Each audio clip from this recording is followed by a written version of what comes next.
Before I begin, I just want to mention a few things. Yes, I'll be applying to my dream vet education in this video, but to make it as authentically as possible and to make the video stand out from others that talk about the vet education, I thought about just filming me going through the whole thing on my computer with a little webcam down in the corner so that you can just follow along in what I'm doing. Also for me to remember to say everything and have every important detail pop up in my face. It does, however, mean that what you will see will sometimes have a weird angle or some weird boxes because obviously there is some personal information that I don't want out there. So I'm just gonna cover it up in some shape or form. Now, furthermore, I feel like I need to address the differences in how we apply here in Denmark compared to the US, especially since a lot of my viewers are from the US. Now, I know that you go through a whole process, Charlie. I know you go through a whole process of writing an application essay and all of that. We don't do that here. Here it's just one system. We log in with our Danish ID and every single student does this. We log in and then all of our data is saved, our grades, our courses, our contact information, name, everything. It's saved on that database and then we just go in and with a few clicks we can apply it to every single school in the country. And that is how every single student applies. Maybe a few schools have an exception, but basically all of the universities are under that system, and so that's how we apply. So one specific date, it opens up, everyone can apply for a few months. And if we then apply before the 15th of March, we will have the option to add some extra information and thereby get an interview.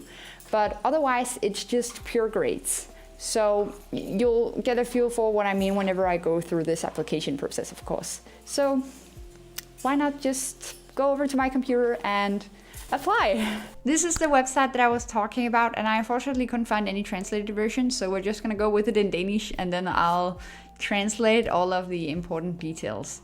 But the school systems, again, of course, don't really match, but I think this could be translated to high school. And here we have our universities/colleges. So if I want to apply to vet school, I'm going to click on this one right here. And then it asks me to log in with this Danish ID that I was talking about. So I'm just going to do that. I'm not going to show you that. And then you'll see how much it saves of my data and all of this whenever we get there. Okay, so already when I logged in, I'm just hit with a whole bunch of personal information. So I've zoomed in and scrolled down past all of this and gotten to this page. Now, I will say I have actually already written everything and put in everything just because I didn't want to sit here and do that with you guys. Firstly, because then I have to clip whenever I do personal information stuff and then get back, and it was easier to just film it in one go. Plus, I feel like it would take a whole lot of more time if I needed to sit here and type everything. But I'm still gonna go you through it as promised. So the first thing that it asks me if, of course, all of my information, if that is correct, but it remembers from my ID. Then it asks me if I previously have been on college or university. And I have. I've been to vet school, as mentioned. And then if I completed that education, I did not. Then it down here actually wants me to say what school did you go to, where, what was the education. So veterinary medicine, University of Copenhagen. I began in 2022 and I planned on being finished in 2027, but I stopped in 2023. That's basically what it's saying. Then we have a system with ECTS points, and that is basically to tell them how far I got in the education. So the Bachelor in Veterinary Medicine has, I think it's 180 ECTS, and I have 48.5 out of those 180. And so they can sort of see, okay, which courses are that and how far did you get. Some courses will give more ECTS points. For example, you have anatomy and physiology. Those will give way more points than a subject like ethics. And those are my points. And then I have attached a document saying what subject specifically I passed. I downloaded those from my education place. So I went into University of Copenhagen. I entered in my information that thankfully was still there so that I could access all of my important documents saying that I went there and showing what subjects I passed and with what grades.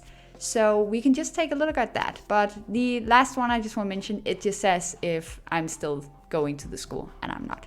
But let's take a look at the subjects that I actually did pass at vet school and how a document like that would look. I'm already zoomed in again because personal information, and there's going to be a bunch of those. But this document basically shows all of the subjects that I did pass during my vet education before I stopped. So as you can see, we have cytology, histology, there's some genetics, ethics, zoology, and anatomy and physiology.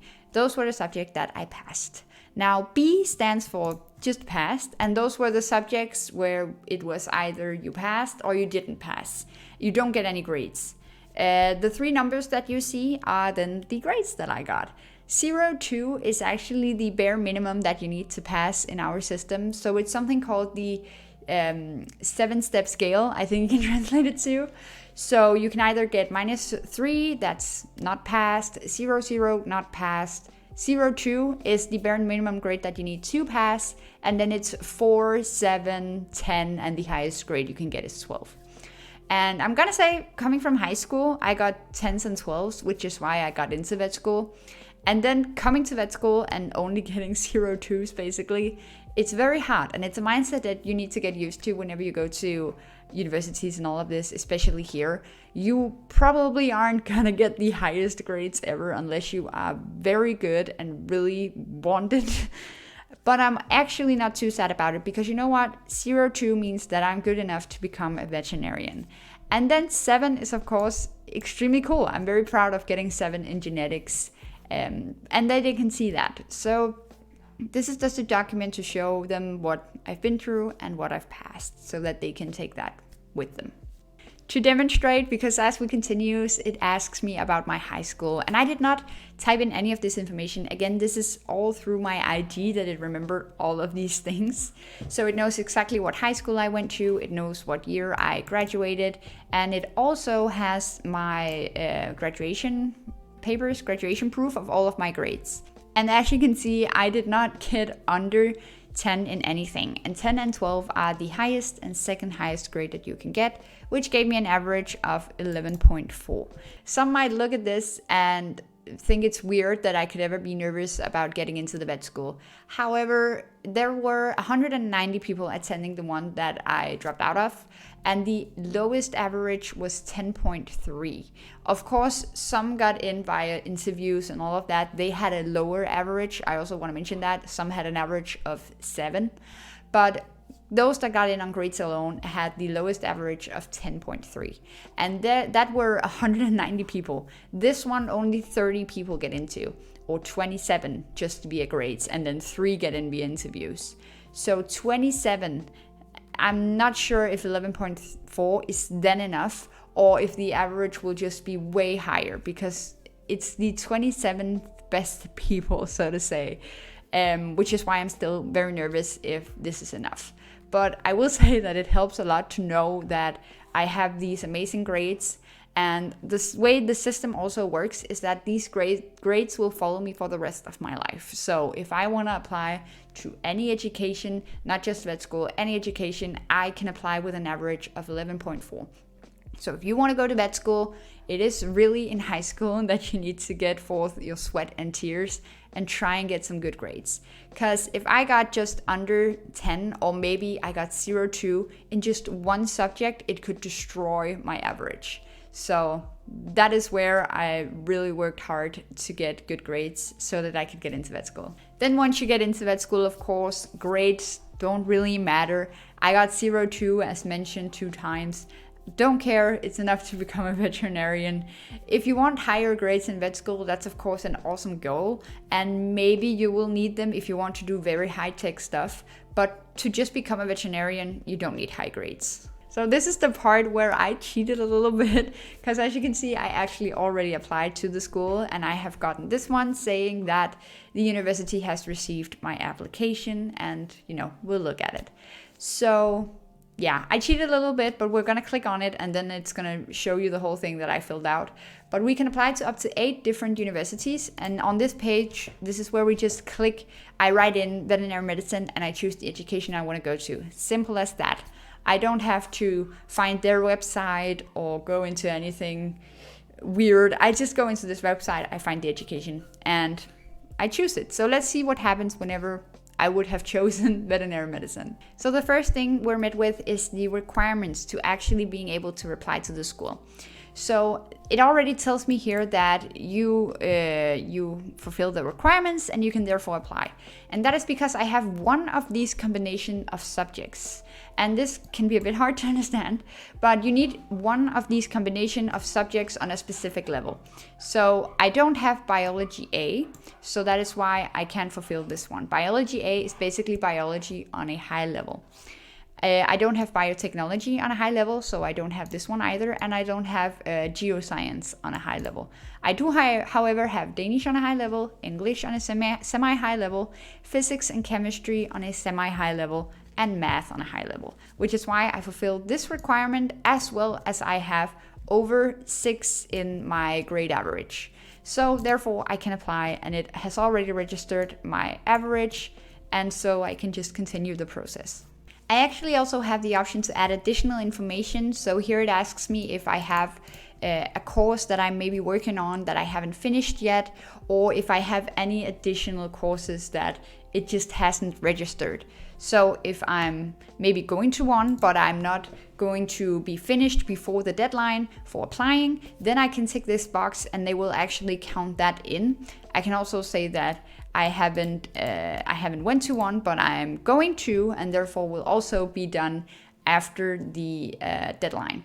So it's actually pretty smart that we have this option, because maybe if I wanted to become a veterinarian for the summer, but I still needed a higher level in math, I could take a math course over the course of the summer to be ready for vet school, and then still let them know and still be able to apply. Now this one is pretty important. It is a standby place that they ask if I want to apply to a standby place. What that means is that if I barely don't get in, they can guarantee me a place next year. So hopefully I will get in this year, but if I'm just on the edge of getting in, I'm barely there, they can give me a standby place, and I'm guaranteed to get in next year. And then this down here is if I got one last year and therefore can get in now. But I don't, but I still want to see if I can get a standby place. It's just another security measure for me to be able to get in at some point, right? So what you just saw was actually the whole application process for if you want to get in on grades alone. And normally educations will have a 50-50 system where 50% get in on pure grades and 50% get in on what we call quote 2, which is if you apply before the 15th of March at 12 o'clock, then you can add additional information, like if you have any experience working with animals in this case, or if you had any courses or went to any cool schools or have any sort of experience that is relevant for the education that you want to apply to. You can only do this, as mentioned, if you apply early. Else, it's just this up here. It's just pure grades. Now the school I'm going into actually don't have a 50-50. They have, again, 30 people get in, 27 get in on this method of here, so pure grades, and only 3 people get in via interviews. So if you want to apply to this one, you write in all of your experience and all of that, and then you get called in for an interview, and you maybe do a little test, and then you can get in. Up here, you just get an email saying that you can come in at the school whenever it starts. You don't have to go to an interview. You don't have to do any tests. That's only down here. So of course, I'm hoping I'll just get in on the first one. But to higher my chances, I'm still going to apply to this one. Because if my average is not enough, I have the option to get in via this method. So what it asked me for here is if I've had any relevant jobs that could maybe give me something experience about animals, right? And I have. I was sort of a vet tech for just a couple of weeks. They just needed a helping hand during the summer break. I went in with my own dog. As you might know, she got diagnosed with MMBD. But at the same time, they asked if I wanted to help them, just because I mentioned that I was a vet student at the time. Of course I did. It was an awesome experience, and as you can see, only for a couple of weeks, just barely a week, but it was still a very learningful experience. I got to work at a clinic, and of course that counts towards vet experience and all of this, so I added it. And then I have the job at the pet store. I've educated customers on proper animal care, and I took care of the animals that were in the store. I have a whole video on that you can watch. But that's also relevant towards the education, right? Then it just asks if I have other relevant activities, and I also had a few. I mentioned the zookeeper line that I went to, the zookeeper school for 1 year. Not that I'm an educated zookeeper or anything like that, but it was just a school that we go for fun for 1 year. Went to a zoo, took care of some animals, talked with zookeepers that educated us on what that job is like, all of that. I added that. Then on the same school, I was asked if I wanted to come and take care of the animals during the summer break. So I was there for about 5 weeks, taking care of all of the animals on my own, showing people around on the school, showing them the animals, going to a petting zoo. So that's also relevant. And then I was a voluntary dog trainer, also counts. And then it asks me if I have any other school that I want to add, or if I have been outside of Denmark doing any work with animals. I haven't, unfortunately. I would love to. But yeah, that's basically the whole application process. I can now just say apply, and that's all. At the end, I have done that already, but it will ask me to attach documents, basically to prove that I have worked at these places and done these and those things. I can't prove that I've been a voluntary dog trainer and all of that. They just have to take my word for it. But stuff like these jobs, they need proof of course. So attach those documents, as well as a document actually just explaining my situation. I know we don't write essays, as I mentioned, but I still thought that I would add this one. Just a small document saying that, hey, I dropped out of vet school with the intention of starting on this one, so that they don't get the wrong idea that I dropped out because it was hard or I couldn't follow or anything like that. Because why would then they then give me another chance and accept me?